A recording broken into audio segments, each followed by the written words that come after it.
तर आज आपण कॉस्मेटिक रॅनोप्लास्टी करणार आहे.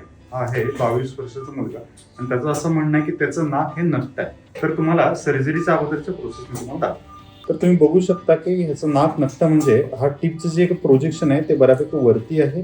त्याच्यामुळे दोन्ही नाकपुडे जास्त दिसतात. त्याबरोबरच हा जो काही डॉर्समचा पार्ट आहे तो पण खूप खाली आहे.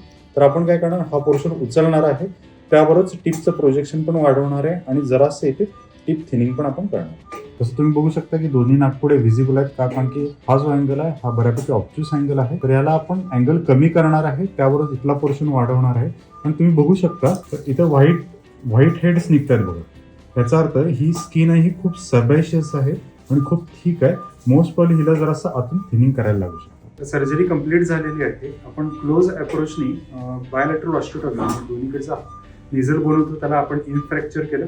त्याबरोबरच जो काही डॉर्सम होता मधला पोर्शन होता त्याला उचललंय आणि नाकाचं टिप पण आपण उचललं. तुम्ही बघू शकता हा जो काही डॉर्सम आहे मधला ब्रिज आहे तो खूप खाली होता, त्याला आपण वरती घेतला. त्याबरोबर जो शेंडाचा पोर्शन होता तो या लेवलला होता, त्याला आपण टिप प्रोजेक्शनने पुढे घेतलं.